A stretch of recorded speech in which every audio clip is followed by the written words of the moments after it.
Oh, wow. What's up, guys? Jean-Claude Downing here again with another Tutorial Friday. Today I wanted to talk about how you can actually stand out as a concert photographer. And you guys are going to want to stick around till the end because I got a secret little trick that I want to show you. Concert photography, the genre of photography that's captured some of the most important moments in music and human culture. Think Jimi Hendrix having his photo taken during the 1960s Woodstock. That photo literally represents the whole rebellious culture of that era. Or like when the Beatles had their last impromptu show. Those photos that were taken of the Beatles at Apple Corp that day, those photos represent the end of an era for a whole generation, which is crazy. This is also a genre that a lot of photographers try and get into but find it hard to stand out. Me, myself, and I have the same problem. There's always another person with a better lens or a better camera. And anybody who says that gear isn't important for concert photography, especially because 90% of it happens at night, a good lens, a low aperture lens is definitely going to make all the difference compared to a kit lens. With that being said, all the photos that you guys have seen so far, and while I'm talking over here, were taken on my Fuji X-A1 or my Fuji X-T20, which are both not super expensive cameras. The one I think I bought for 1,000 Rand and the other one I think I paid like 4,000 Rand for. And they all were taken with a kit lens. The kit lens is if I'm not mistaken, it's a 16 to 50 f3.5 to f, I think 22, something like that. So not a super crazy lens or anything, not a prime lens, but with that being said, this tutorial isn't going to be about lenses or expensive cameras, but instead how you can stand out in the concert photography scene with just using your creativity, what you have on hand, and maybe a little organization skills, which brings me to my first point, having a short list. Now hear me out. I know this, a fucking mic. Okay, hear me out. I know this sounds boring, but from what I've seen from now doing more than 100 concerts, artists only use, out of 100 photos, I guarantee you they're gonna use like 5. And it's of the same 5 always, I've started noticing. So you can write this down anywhere, and it doesn't have to be something you look at all the time, because once you do it 2 or 3 times, you're gonna know which ones to do. So close up, the face, the mic, nice and close. Then a little bit of a medium shot, then full body, then from in the crowd looking at the artist, and then from the back of the stage looking at the crowd. If you get all those shots, like, the artist will be super happy with you. Obviously, I'm not saying like only take those photos. You can still go and experiment and then go and try and take some more photos. But I would say make sure you get those shots on the shot list first so that you know that you have them. And then those ones you can really dive into with the edits and stuff, because you know that the artist is gonna most likely use those. And then the other ones are more for you to play around with and have fun with. Doing this also just will save you a lot of time, a lot of unnecessary energy. Not to say that like taking photos isn't a bad thing. It's still, taking more photos will always make you better. So that's not a bad thing. But damn, if they're only going to use 10 photos of the 100 that you took, know which 10 to get every time so that you get them and then they don't ask you about it and stuff like that. Just, cover your tail type thing. With that, moving on. Now the next one is a bit of a trippy one, because I discovered this without intention. It just kind of happened the one time when I was at a show. I was taking photos at a concert called Cotton Fest, and it was like underground and it was like super dark, and obviously there are like lights at like concerts and stuff at night, but it was still fucking dark. And some of the photos that I took were unconventionally underexposed. Or they were conventionally underexposed. I think I'm saying that right. Basically, if for a normal photo, people would be like, oh, this is hella underexposed. But there were 1 or 2 that I was like, oh, let me just try and dive in with the edit. And I found that those photos that I took that were a bit underexposed, and then rather in post, did some exposure and pull up the blacks and the shadows and whatnot, they had far less grain than any of the photos that I maybe like push the ISO a little because I was obviously shooting on a kit lens, you know what I mean? So it's a weird thing that I stumbled upon, and I thought I was tripping. I really thought I was tripping, and I try to find some articles about why maybe it, like if I'm wrong, maybe I'm just seeing it wrong, or like, and then I asked ChatGPT. Now I don't know where anyone stands on AI. We'll get into that chat another time, but I asked ChatGPT about it, told it the situation, and asked it like what it thinks, and yeah, this is what it said. So basically, I don't know why it works, but it does work. So what I can say is, next time you're at a show and if it's kind of dark and there are lights moving around, use those lights as your actual like source of light. And rather, it's almost like shooting blind. It's going to be like shooting blind a little bit, because if you don't have a viewfinder, it is going to be harder to see what's in focus. But the ones that you do get, maybe just like when I figured it out, I don't do it all the time. It's like something that I'll do for like one song or half a song, you know, just to see what I can get. And yeah, those photos end up being really good, and they have a lot less grain than photos that I'm pushing to like 10,000, 12,000 ISO, whatever.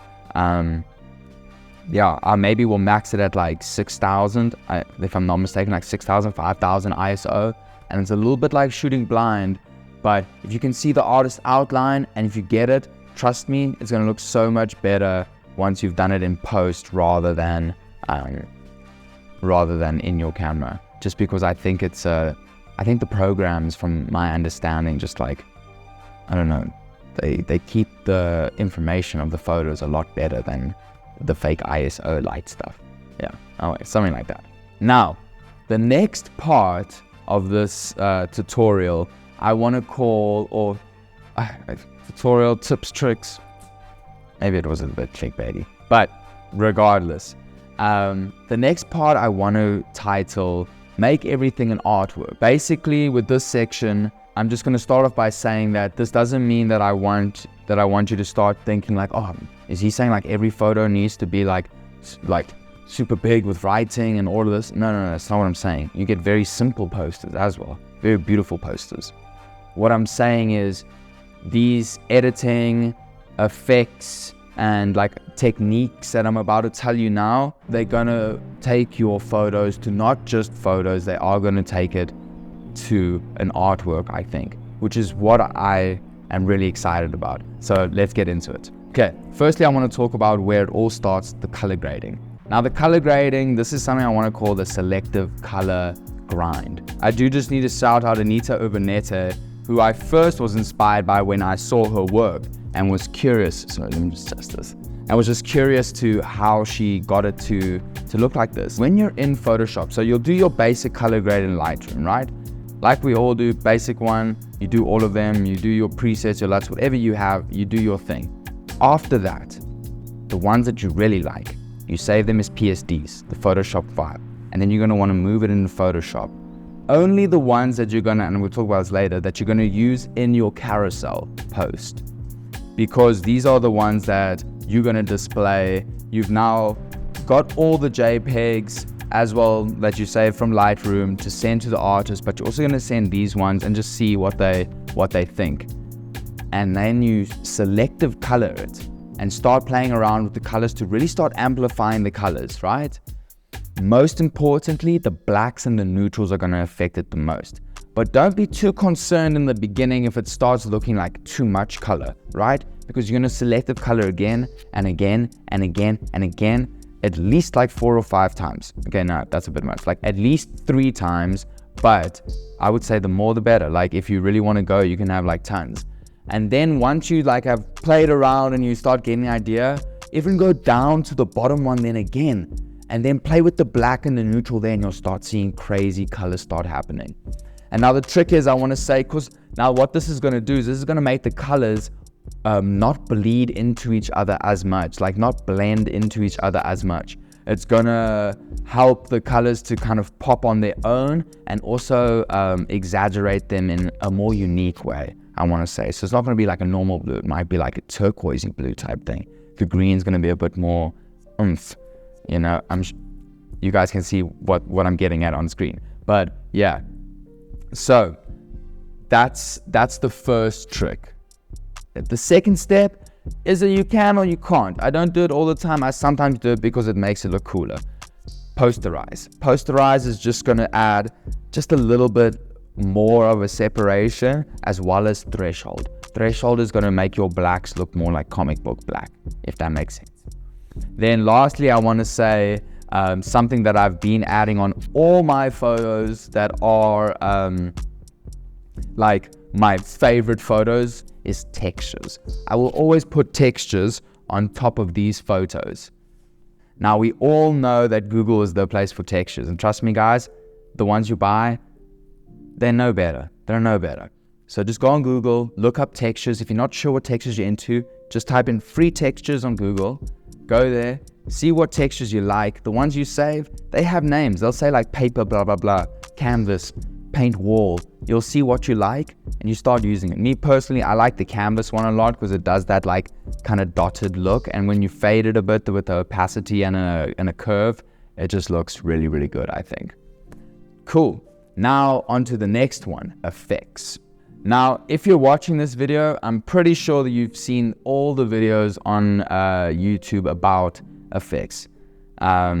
Me personally, I've watched tons of them, and yeah, I kind of wanted to summarize my favorite ones that I use all the time because some of them take too long to do. These effects are ones that I personally like, that I think if you add to your arsenal, they're really going to make your things pop. The first one is any of the blur tools. We all know these.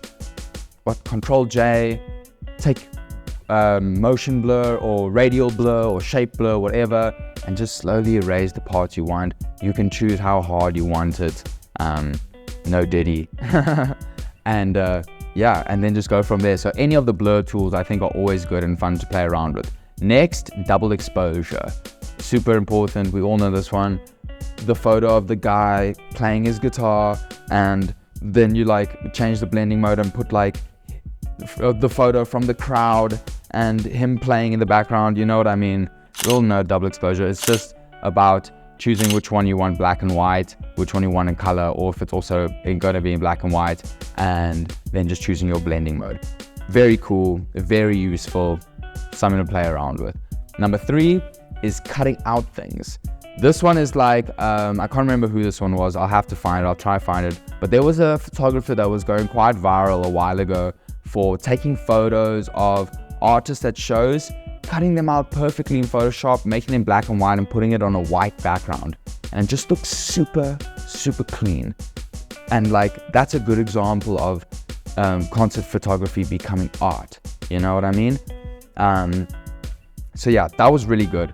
That was really good. So with that, I want to say, like, say you've taken a photo of an artist that's performing, he or she, maybe take that one and maybe cut out the artist in there and put them on a different background that's red or blue or white or black, and change their colors drastically and make it look like something new and unique.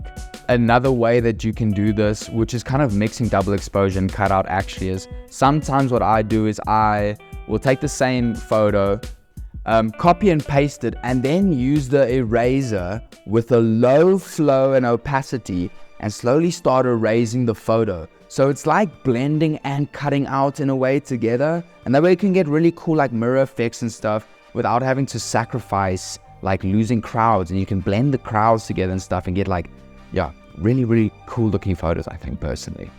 Okay, the last one for this second part of the 3-part chapter, the 3-part chapter 3, is carousels. If you don't know how to make carousels in Photoshop yet, it's super easy. I can make a tutorial on it, but there's like one on YouTube, I think that it's like a minute long. Very easy to do. Once you can do carousels, it just, I don't know why, Instagram likes it, and TikTok and whatever, all of them like it when people get to the end of the post.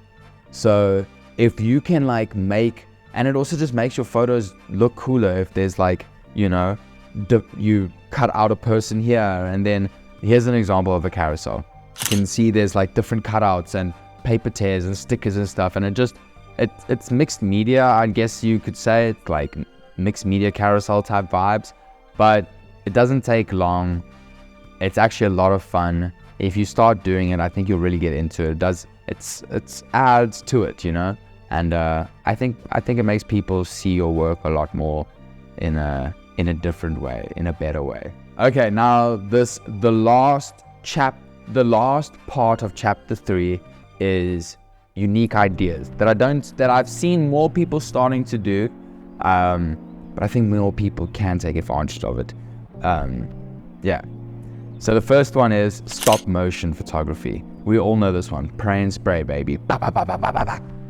You just autofocus, shoot that guy, and edit those ones in Lightroom and put them together and make some stop motion stuff. Where you can take this even further is now applying the editing techniques and the effects to the stop motion. Something else that you can do is, like, let's say you have a guy singing and he goes like this in 5 frames. You can keep the bass, and for the other ones you can cut out the artist, so then it almost like only the artist is going stop motion but the background staying the same, you know what I mean? Like, there's ways that you can take stop motion to a whole nother level. If you guys want me to do another video on that, I can, because stop motion is something that I fuck with quite a lot. And yeah, stop motion is just something that I think not a lot of photographers are doing, especially guys that have really good lenses and cameras. They're just getting clean shots. And remember, we're over here to try and figure out how we can stand out against those guys using just our creativity. Moving on. Next one, I have written down here mixed media, and I guess I did just say that kind of. But yeah, taking the mixed media, taking the selective color, taking textures, cutting out, doing different things with cutouts in Photoshop. It's really not hard, and it can take your work just to a different level. And then when you do have those lenses and cameras, because I'm not trying to hate on those guys, I want to become one of you guys, you know. But even those guys could use this and then stand out against the other guys with good cameras and lenses. You know, you guys know what I'm saying. Then last one I have is perspective. Peter McKinnon once said, when he gets to an event, he likes to take 10 seconds just to see what everyone else is doing and what he can do differently. And that stuck with me. That was one of my favorite things that guy's ever said, because now whenever I get to a show, the first thing I do is I see what the other photographers are doing, where they're standing, where they're taking photos, and I think, what can I do that they're not doing? Where can I stand that they're not standing to get a different type of shot? It sounds super easy, but it's something you don't think about until you're thinking about it. You know what I mean? So yeah, when you get to your next show, just look what the other guys are doing. Like, unless you're obviously the first photographer for the first artist, but if you can see other guys, taking photos before you, see what they're doing and see what you can do differently and maybe better. Trust me, just 10 seconds of scoping the room and looking for those unique angles and perspectives are going to change your photos so much. All right, you guys have made it to the end, the secret trick. Now, this is going to be controversial, but yeah, I'm really keen to talk about it because I think a lot of people need to hear it. Hybrid shooting. Now, this is not me hating on guys that are just photographers and just videographers. I have friends that are just photographers and just videographers. And I love their work. I think they're so good at what they do. But it's the same as how with, I'm sure a lot of people here watching this obviously know artists, how like musicians have to now like do their own videos and their own content, and they have to be basically their own media house. And what I'm saying is to be, because there's so many photographers today and videographers, to be a guy that stands out, I really do believe you need to become a hybrid shooter. Unless you've just been like really lucky and know the right people. The only way that I've really gotten like noticed is because people can invite me to a show where they're performing 3 or 4 songs and they know they're gonna get a 1-minute reel out of it and like 50 photos. And if you can get good at that, and it literally is just being organized, back to the beginning, back to being boring. I'm sorry guys. But if you can just be organized with it and know like, okay, homie's performing 2 songs, ask him, be like, yo, which one do you want me to get video footage of? Because it's always good to obviously incorporate like live audio from shows and stuff like that when you're doing video. It's a story for another video. No pun intended. If you only have 2 songs to work with, you ask him which one does he want you to record. He says the first one, so you record the first one. Second one, you do only photos, and then you get your angles from your shot list that you know, and you will be sorted.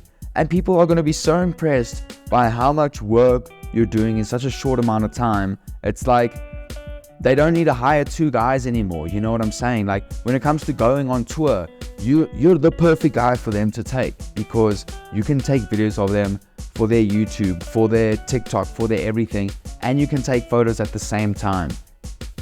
And obviously, like I said, not hating on anyone. Everyone is entitled to their own thoughts. If you think that rather picking one lane and then becoming the best at that is a good way to go, then by all means.